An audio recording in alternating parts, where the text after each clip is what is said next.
রান্না তো হয়ে গেছে। কপি আলুর তরকারি, মাছ দিয়ে করেছে, কাতলা মাছ। আর এখানে দেখো পনির রান্না করেছি। তো আজকে দুপুরের খাবার হচ্ছে এই আমাদের। তো বন্ধুরা চলো ভিডিওটা চট করে দেখে নাও, পুরো ভিডিওটা দেখো। আর যদি ভালো লেগে থাকে তাহলে অবশ্যই লাইক কমেন্ট করো, আর খুব ভালো লাগলে একটা শেয়ার আর সাবস্ক্রাইবও করে দিও। হ্যাঁ, তো চলো কীভাবে করছি দেখে নাও। দেখো এখানে কাতলা মাছ নিয়ে এসছে বাজার থেকে। কাতলা মাছের নুন আর হলুদটা দিয়ে রেখেছি, মাখিয়ে নেব। আর এখানে ফুলকপি আলু কেটে নিয়েছি, পরিষ্কার করে ধোয়া হয়ে গেছে। পনির নিয়েছি, পনির রান্না করব। পনিরের জন্য আলুটা কেটে নিয়েছি। তো আজকে হচ্ছে কাতলা মাছ আর পনির রান্না করব। তো চলো এখানে কড়াইয়ে দেখো তেল গরমও হয়ে গেছে। আবার প্রথমে পনিরটা ভেজে নিই। আর এদিকে কড়াতে দেখো এই কড়াতেও তেল গরম হয়ে গেছে। দুটো গ্যাসে দুটো কড়া বসিয়ে একই সাথে রান্না করব। সবার প্রথমে যেটা করবো পনিরটা ভেজে নেব।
একটু বেশি না, একটু হালকা ভাজবো।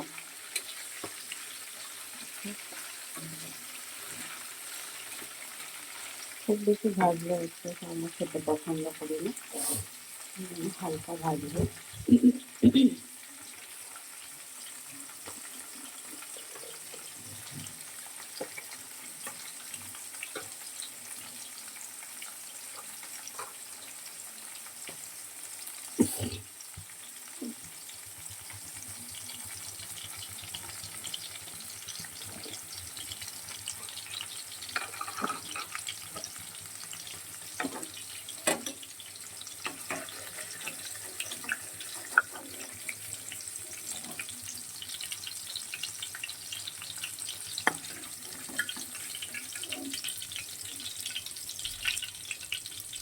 পনিরটা ভাজা হয়ে গেলে এবার আমি আদা জিরে ফোড়ন দিচ্ছি।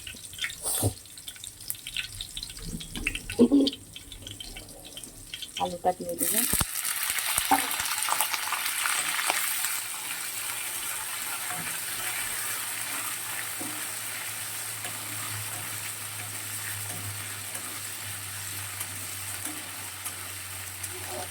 আলুটা ভাজা ভাজা হলে তারপরে মশলা দেবো আমি।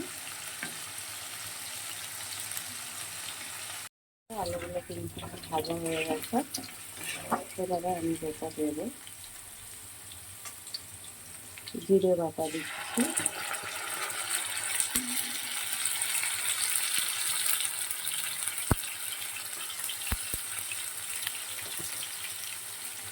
নুন দিলাম স্বাদ মতন, হলুদ দিলাম, লঙ্কা দেবো। এবার আমি একটু সামান্য একটু জল দিয়ে ভালো করে কষিয়ে নেব।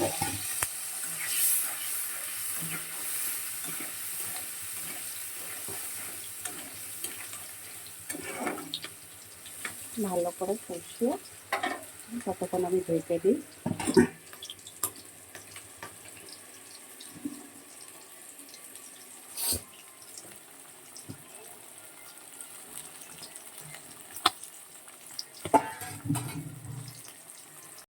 দেখো মাছটা তো আমার ভাজা হয়ে গেছে, আর এখানে ফুলকপিটাও ছেড়ে দিয়েছি।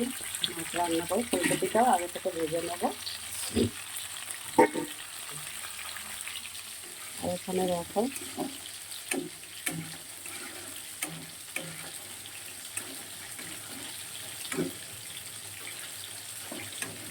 মশলাটা ভালো করে কষাবো। এখনো কিন্তু মশলা কষানোর কিছুই হয়নি। আমি ঢেকে ঢেকে গ্যাসটা একদম কম করে লো ফ্লেমে দিয়ে আমি মশলাটা কিন্তু কষাচ্ছি, পনিরের মশলাটা। বেশি জোরে দিয়ে সবসময় উনান বা গ্যাস যাতেই কিছু মশলা কষাই না কেন সবসময় একদম লোতে দিয়ে মশলা কষানোটা ভালো, কেন কি তাহলে মশলার স্বাদটাও বাড়ে আর তোমার মশলাটা পুড়বেও না একদম।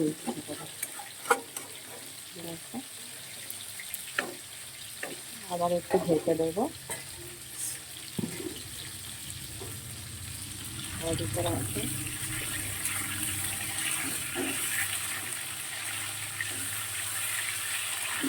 কিছুটা ভালো করে ভেজে নিই।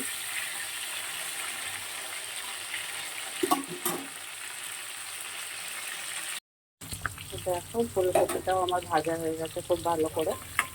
এবার আমি ফুলকপিটা ছেড়ে দিচ্ছি।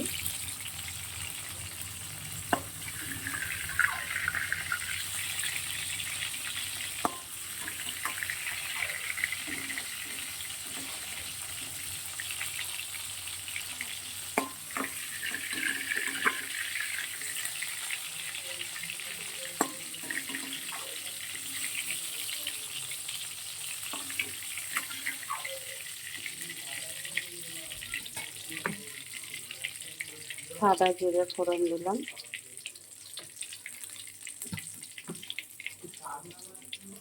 মাছের জন্য কেটে রাখা আলুগুলো দিয়ে দিচ্ছি।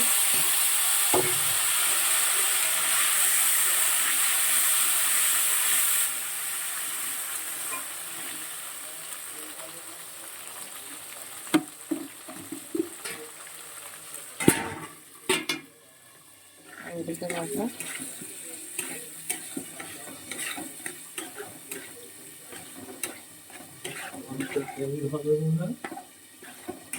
এতে রাখো।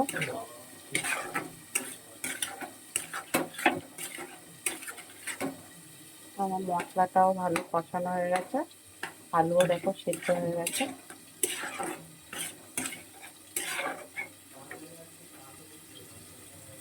পনিরটা দিয়ে দিলাম।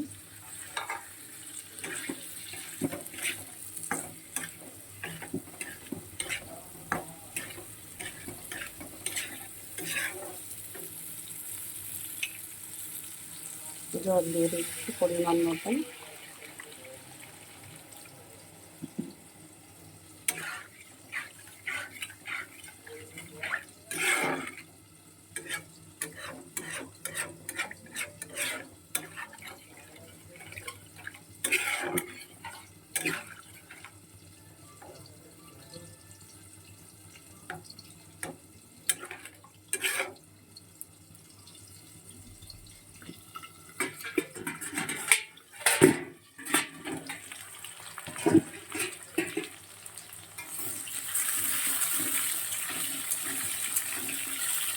আলুটা এখনো ভাজা ভাজা হয়নি, আর একটু ভাজা হবে, লাল লাল করে ভাজবো।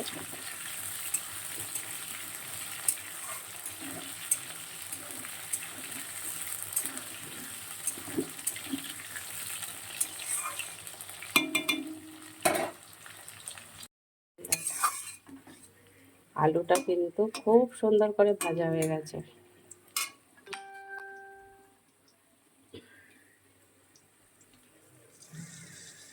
জিরে বাটা দিলাম,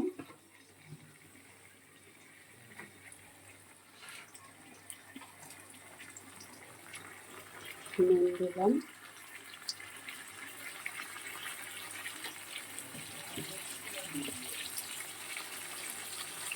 হলুদ দিলাম, সামান্য লঙ্কার গুঁড়ো দিলাম,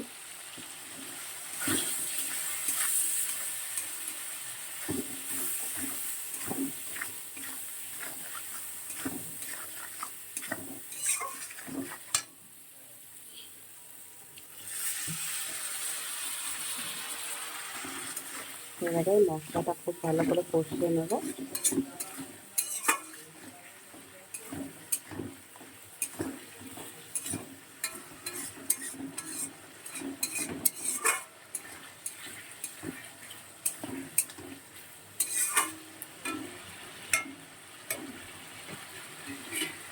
এবারে ঢেকে দিলাম, গ্যাসটা কমিয়ে দেবো।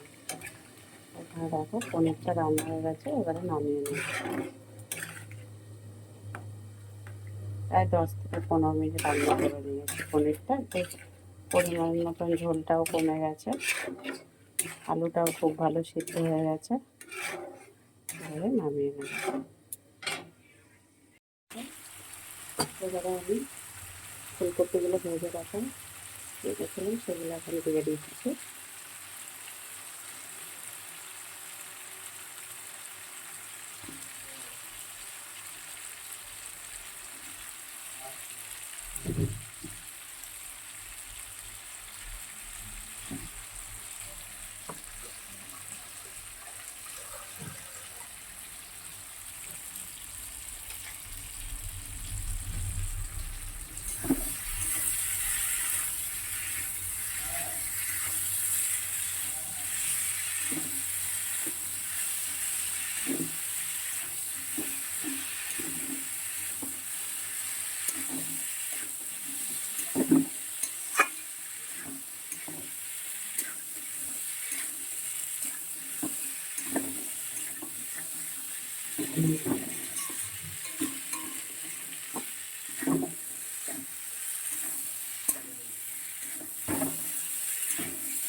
ঠিক আছে, এবারে মশলাটা কষানো হয়ে গেছে। এবারে আমি জল দিয়ে দিচ্ছি পরিমাণ মতন।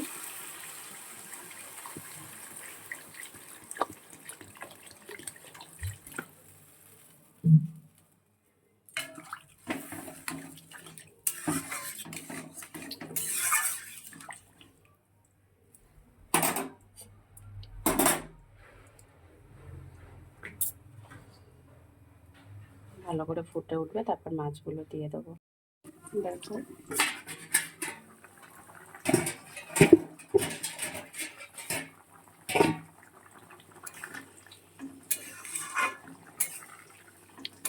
মাছটা দিয়ে দিয়েছি,